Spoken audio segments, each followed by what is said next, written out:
Hello there, you're welcome again to my YouTube channel. This is Prep with Chigozie, and today I'm going to be sharing with you my top 5 tips for the IELTS reading section. Yes, I know that you've been following the channel for a while. You're probably just familiar with the fact that I discuss SAT reading tips and strategies, right? But because I also handle everything English proficiency, talk about IELTS, the TOEFL, I've had a couple of my students come to remind me to start dropping tips on YouTube for the IELTS. And because of those students, especially those among them who are going to be taking the test pretty soon, and for you too, with probably just clicking in to this channel for the first time today, I'm going to be sharing these 5 top tips, and I hope they are very, very helpful to help you do better on the IELTS reading section. So without wasting so much time, let's delve right into the tips. Now, the first of these tips, probably the most important, is mastering rephrasing and restatements.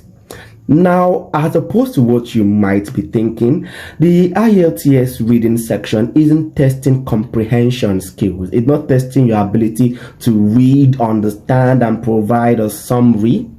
Right? It is simply testing your ability to identify stated information in rephrased form, to be able to tell when something is said but in a different form with different word choices. Take for example, I could say Prep with Chigozie is a YouTube page designed to help students pass their English proficiency test. Note how I just said that. I could also say it in another form. Prep with Chigozie is devoted to ensuring that students do well on English proficiency tests. So you see, I have more or less said the same thing in 2 different ways. This is what the IELTS is testing you for, your ability to understand the keywords, to get the keywords in the passage in the rephrased form by which they are mentioned, and to also get answers, especially for true, false, not given questions, to be able to tell that this statement is in the text, to be able to tell the different form in which it is said in the text, and to be able to also tell that it is not stated when it is not stated, or to tell when the statement in the passage contradicts that statement or not. So you see, you have to take some time to master rephrasing, which takes us to the next step, right? You have to learn to read strategically. Like I said earlier, you don't have to consume the whole text before dealing with the question. That is too time consuming, especially for just a 1-hour test, such as the IELTS reading section, right? Now, reading strategically simply means going to the text to go and find specific answers. So you could do well to take a scan of the text, but it is more important to locate answers. So ensure that every time you spend on the script, every time you spend on the screen dealing with a question is devoted to finding answer. You want to begin by looking at each question and going to the passage to locate your answer. And I would have you know that over years, this principle has probably not even changed at all, or not changed very much. The test is structured in such a way that your answers are often mentioned chronologically in accordance with the question. So typically you will find that the answer to the first question could be found in the early paragraph, in the first paragraph, so that the next question, which is question for number 2, could be found just right under the location of the previous answer, and so on.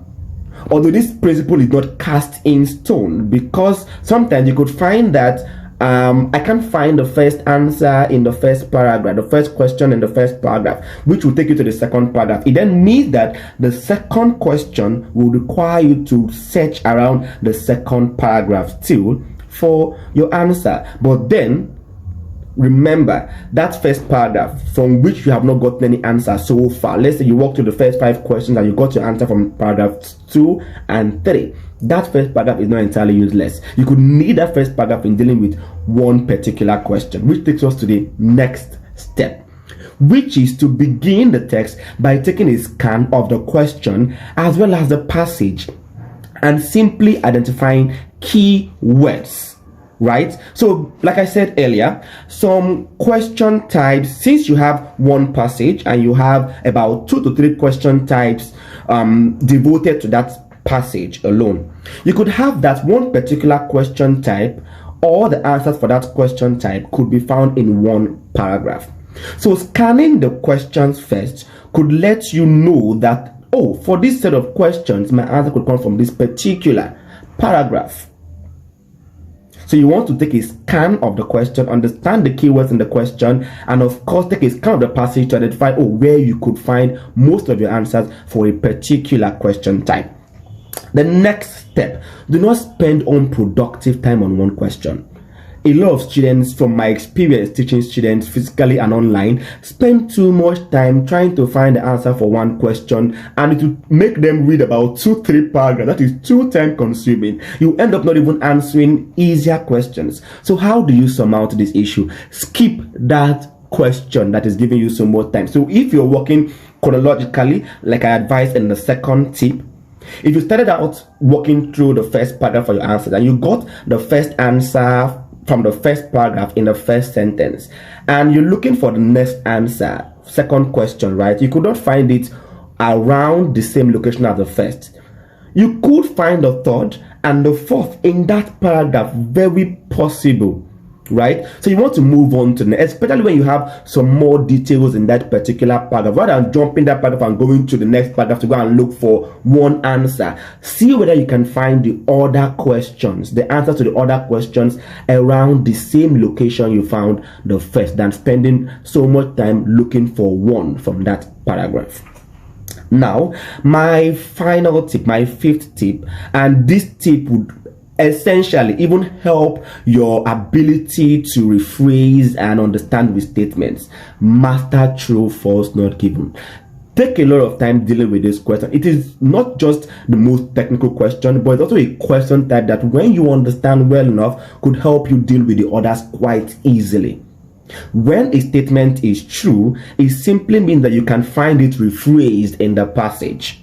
When a statement is false, the statement in the passage is sort of mentioned but negated or contradicted. When a statement is not given, it simply means one thing: you cannot find the statement in any way in the passage. Now let's work with the previous example I started out with while discussing the first tip, right? If in the passage you have it like this: Prep with Chigozie is a YouTube page designed to help students pass their English proficiency tests. A true statement would be, Prep with Chigozie is devoted to ensuring that students do well on English tests. Perfect rephrasal. That is a true statement. If the statement in the question goes this way, as opposed to what you have in the text, the statement goes this way: Prep with Chigozie is a YouTube channel that has nothing to do with English. That is a false statement. If the statement also goes this way: Prep with Chigozie is designed to help newlyweds learn cooking tips. This is also false. And this is why. Because this other statement also mentions what Prep with Chigozie is designed to do. But the function of the statement, the meaning in the statement is about cooking, as opposed to the page being designed to help students pass the English proficiency tests.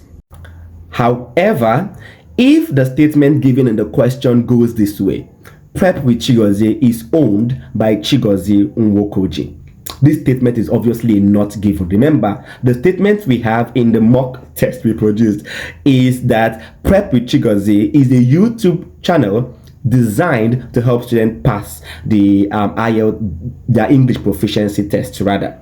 Now see, the meaning in that statement is about what the YouTube page is designed to do. But the meaning in the not given statement is about who owns the YouTube page.